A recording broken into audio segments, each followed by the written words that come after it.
A California governor is erupting right now, not because one Amazon site went dark, not because the news cycle needed a villain, and not because politicians suddenly care about warehouse workers, but because Amazon's quiet retreat exposes something bigger. California's logistics backbone is being stress-tested in real time, and the cracks are spreading. And here's what nobody is saying out loud. When the most efficiency-obsessed company on Earth starts shrinking its footprint in the biggest consumer state in America, it's rarely about feelings. It's about numbers. It's about risk. And it should concern everyone who buys groceries, orders medicine, or depends on a paycheck tied to the supply chain. I'm Sophia Miller, and this is my channel, where we don't do press release journalism, we do receipts-driven investigations. If you value independent reporting that follows the incentives, not the slogans, hit subscribe, tap like, and share this video with one person who still thinks these corporate restructurings don't hit regular families. And comment one quick thing for me. Have your deliveries in California gotten slower over the last year? Yes or no? Here's my core allegation, stated plainly. This isn't about politics, it's about math. The incentives around labor compliance, regulatory timelines, and operating costs are colliding with Amazon's relentless optimization model. And California is learning what happens when a company that built modern logistics decides the state no longer pencils out the way it used to. In this video, I'm going to walk you through the money, the timeline, the decisions, and who pays the price, because it won't be the executives. Now, let's build this the way investigators do, as a timeline. First, zoom out for context. Amazon isn't some niche retailer with a couple storefronts. Amazon is a logistics machine, and California is one of its most important battlegrounds. Dense population, massive ports, constant consumer demand, and an economy built on speed. So when closures start stacking up, when facilities go dark, leases end, routes shift, it's not just a business decision, it's a signal, and we have evidence of institutional pressure, not just corporate mood swings.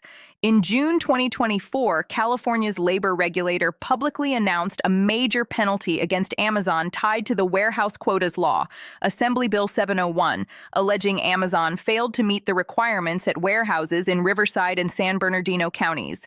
Nearly $6 million tied to quota notice and disclosure obligations.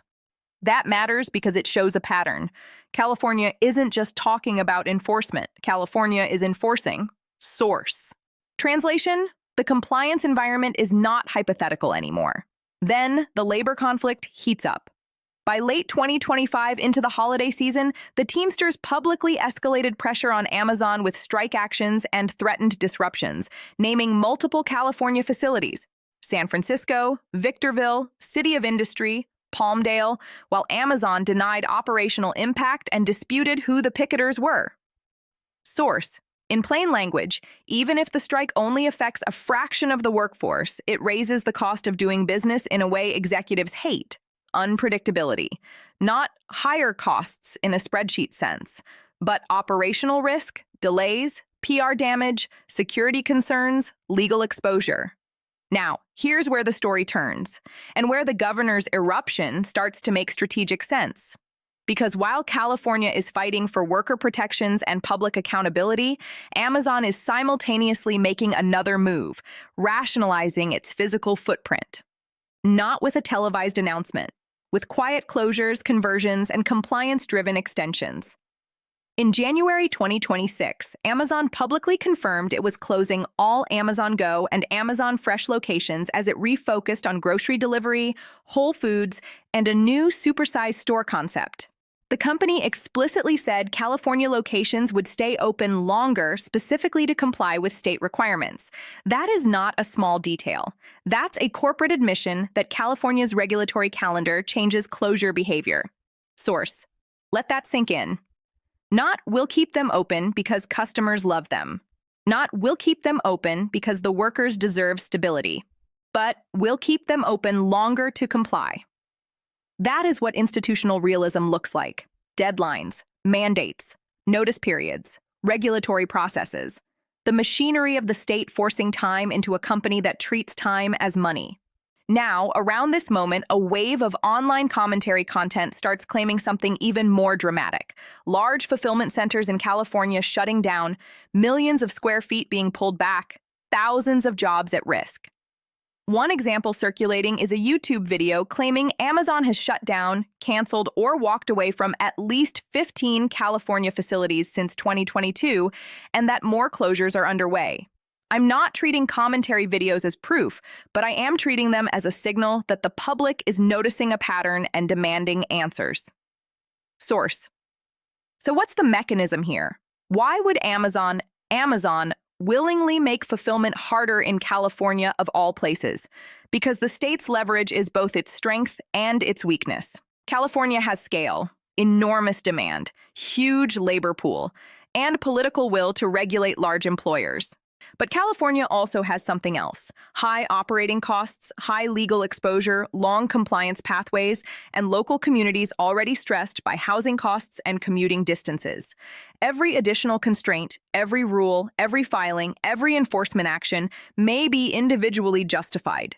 But together, they create a compounding effect for a company that runs on thin margins in logistics and only tolerates friction when it buys dominance. In plain language, if you make a system harder to run, the system looks for the easiest exit.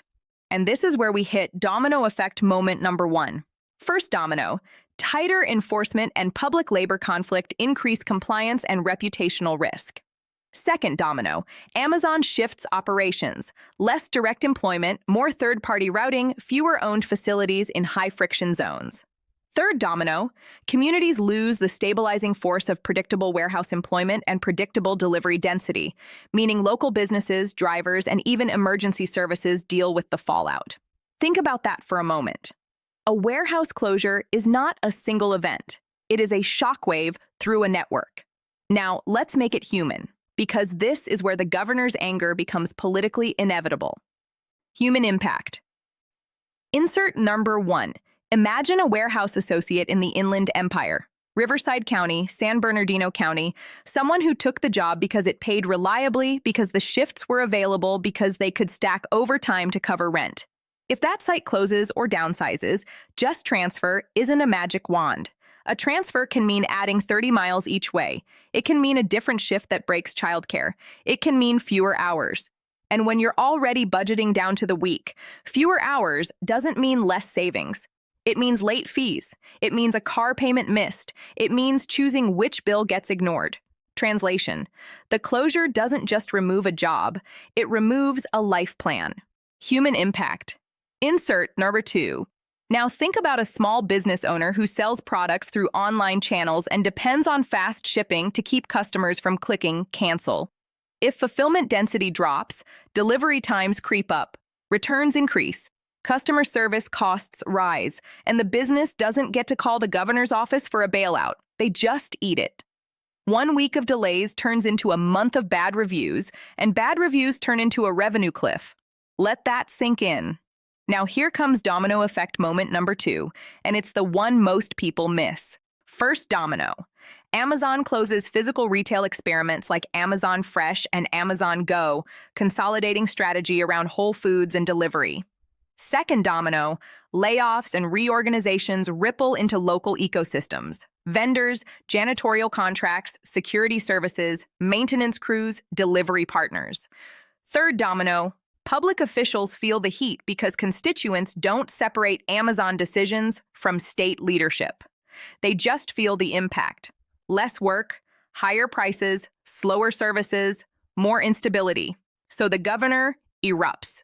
Not necessarily because the governor can force Amazon to keep facilities open, but because the governor has to signal power, has to signal control, when the public sees a giant corporation moving faster than government can respond.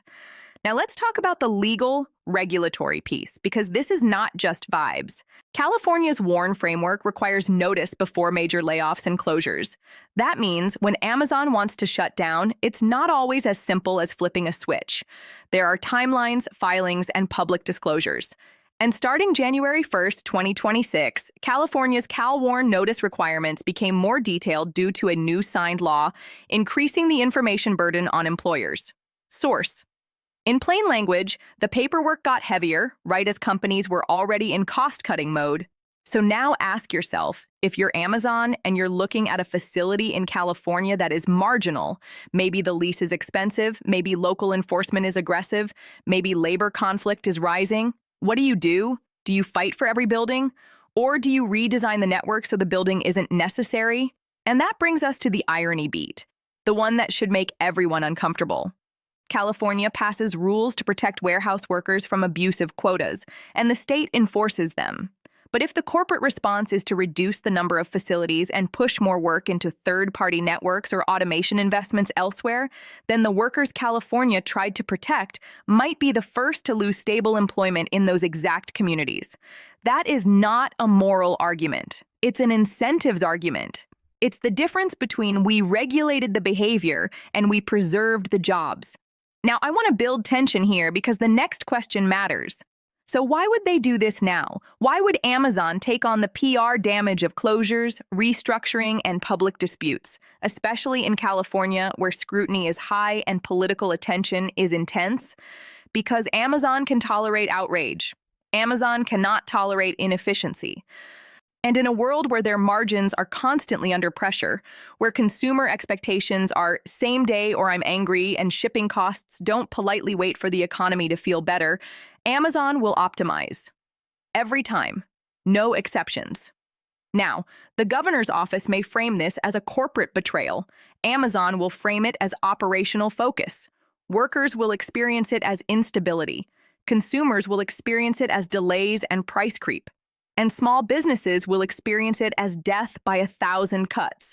So what happens next? Here are the scenarios, and none of them are comforting. 1. Amazon keeps shrinking owned facilities in high-friction areas, relying more on partner networks and fewer megasites. 2. The state responds with more enforcement, more mandates, more hearings, because that's what institutions do. 3. The conflict escalates.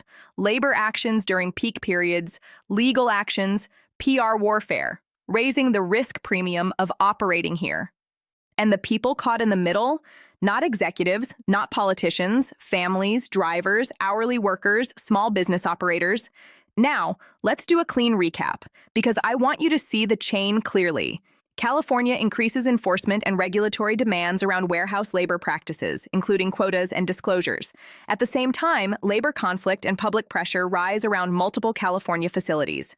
Amazon, facing cost and risk pressures, refocuses and consolidates, openly admitting California locations stay open longer in some cases to comply with state requirements, meaning regulation changes the closure timeline, not the corporate intention.